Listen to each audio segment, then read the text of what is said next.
Hi, I'm Mike. I'm the Emergency Department Director for Piedmont Noonan, and today we are gathered here together to film the proper collection technique and procedure for blood cultures in the emergency department setting. This is a very important skill for us to make sure that we are performing accurately and aseptically each and every time. This is something that we've had a challenge with in our emergency department for the last few months. It's very important to our patients. As we know, blood culture contamination adds a lot of care to patients, specifically patients that are admitted in the hospital, adds to their length of stay, adds medications that are not needed, and it is a huge safety factor for our patients. So it's very important. This is a metric that we're monitoring to really see how we do as far as how we perform skills and how we keep our patients safe.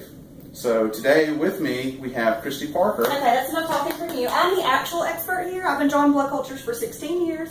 I know Mike thinks he's the expert. So I'm going to tell you guys the correct procedure for drawing blood cultures. Let's cover a quick couple little things here. Let's talk about the bottles. There are different types of blood culture bottles. There are aerobic, it's listed on the label, and anaerobic, also listed on the label. Not seen here today are pediatric bottles. Make sure you're only collecting a pediatric blood culture on a pediatric patient. If you have a short sample on an adult, it cannot go in a pediatric bottle. It must go in an adult aerobic bottle. Okay, so the correct procedure is, I'm going to take a look here at his arm. You want to draw your blood cultures from two separate sites. Your first set from your first site, your second set from your second site. Ideally, you'd like for these to be 10 to 15 minutes apart. I'm going to just take a look here and see what awesome veins he has to offer me. Let me know what I need to do. I drank a lot of water too. That's excellent. You always want your patient well hydrated. We're going to stick you in your hand down here. Okay.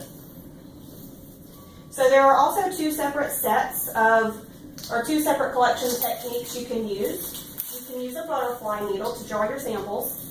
You can either use the butterfly needle with a blood culture vacutainer. And there are little marks on each bottle for 5 mLs. You want a minimum of 5 mLs in each bottle. So that's how you're going to measure if you use your vacutainer. What I like to do is attach a syringe to the back of my vacutainer. That way you can make sure that you're getting exactly 5 cc's in each bottle. So you just attach your syringe to the back of your vacutainer and then you have your measurement marks, makes it much easier. Once you have your site picked out, you want to put on your gloves. You want to draw these aseptic technique, which means once you've looked at your site, touched your site, figured out exactly where you want to go, you want to use your chlorhexidine wipe to cleanse the site very carefully, starting in the center, and then work in outward concentric circles to help push the bacteria away from the site that you would like Very important. to clean or to stick. And then you want to allow that to air dry for approximately 1 minute so that your site will be clean. You want to use an alcohol wipe to clean the tops of your bottles once you pop those caps off. The tops of these bottles are not always clean, although they should be. If you don't clean them, your contamination rate is likely to be higher than you would want it to be. So we're going to wait just a moment and allow that to dry because I can still see a little bit of wetness on there. As you can see, while I'm waiting on that to dry, I'm just setting everything up. That gives you time.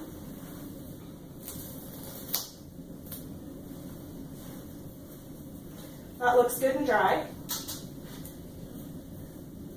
I'm going to put my fingers right in here inside your hand. You're going to feel a poke on 3. 1, 2, 3.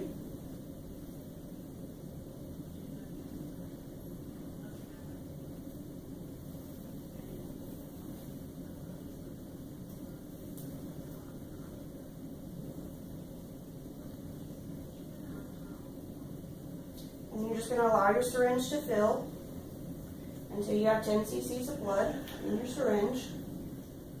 And his veins are apparently filling my syringe very slowly, even though he has very large veins.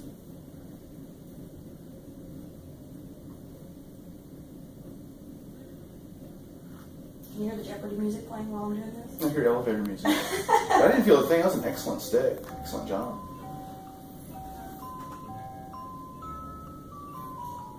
About 3 3 cc so far. We need a total of at least 10, so we're just taking our time and letting the syringe fill. It's important to be slow on the syringe, right? Yeah, you don't want to pull too hard on the syringe. Of course, it can sort of flatten out that vein if you put too much vacuum to it. So we have several microbes that cause contamination. I know the one I see the most. We have Chris here from the lab, staph epidermis.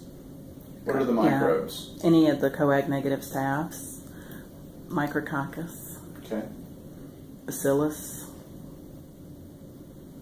So it's usually just the normal skin flora that we see in the contaminations Yep. in our department. Exactly. We're getting closer, people. I've had about 7 It's cc's. fine, we're being patient.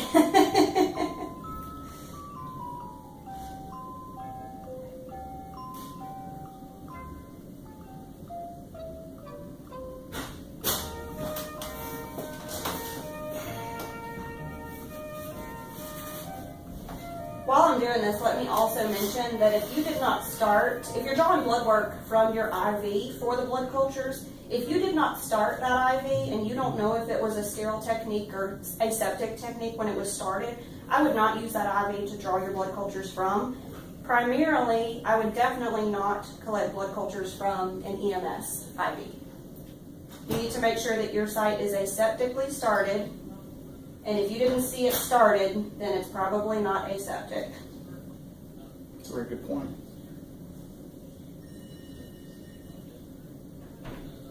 So I think that's about all we're going to get out of that vein. I've got about 7.5 cc's. The very bare minimum that you can put in each bottle, if you have an extremely difficult fit, is 3 cc's. So I'm going to put half in each bottle, and that will cover the bare minimum of the amount that I'm required to have in each bottle. However, again, let me say, ideally, you want 5 to 10 cc's in each bottle. So I didn't bring a needle over with me. I'm going to sneak behind my camera woman and grab a needle to put it in my bottles. But I haven't disappeared, I promise.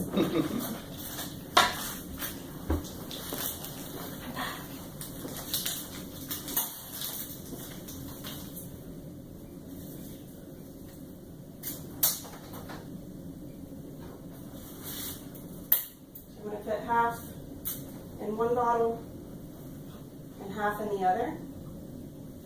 I'm going to use my safety device to cover my needle.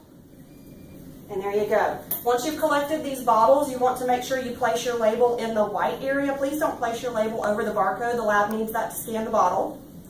You want your name or your initials on the label, the time you collected it, and the site you collected it from. That way lab will know exactly where this source came from. So the second site, we're going to roll around to the other side and readjust for a moment.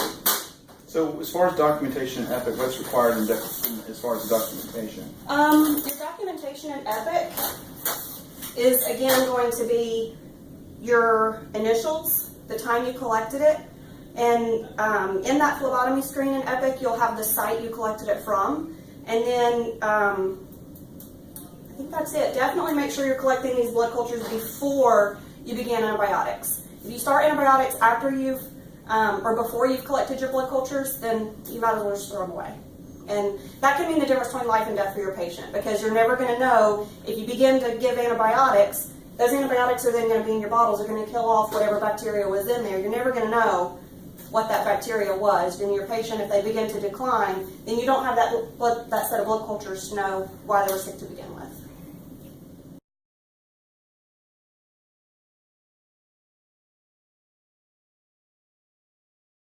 One more time here in a close-up view about these bottles. You have your aerobic on your green bottle, printed there on the label for you. You have anaerobic here on your purple bottle. And then just to the side of that, on your hash marks, you have 5 ml increments, so you know exactly how much blood you've placed in each bottle. Let me also show you once again the cleaning methods that we use for each site. This little purple and white packet is your chlorhexidine wipe. You want to use that on your skin to clean your patient. And then your alcohol wipe is the wipe that you want to use on your bottle caps so that you know that both your patient and your bottle are clean.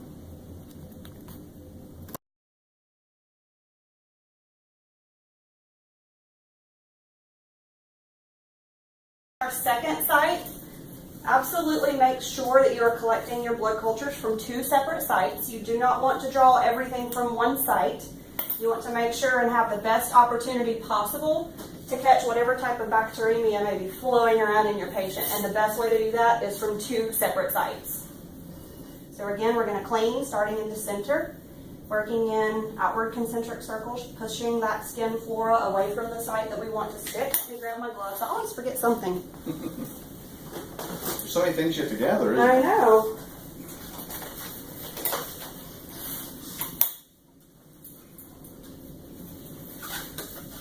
So again, we're allowing that site to dry for a minute before we stick to make sure that that site is nice and aseptic. Cleaning the tops of our bottles once again with an alcohol wipe to make sure those caps are also nice and clean.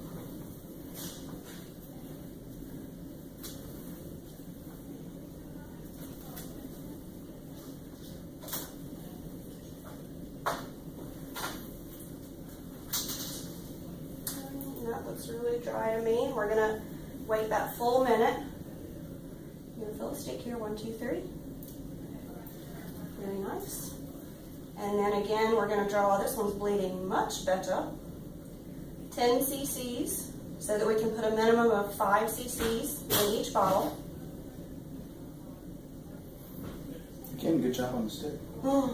I've done that a time or 2. I read the book and everything.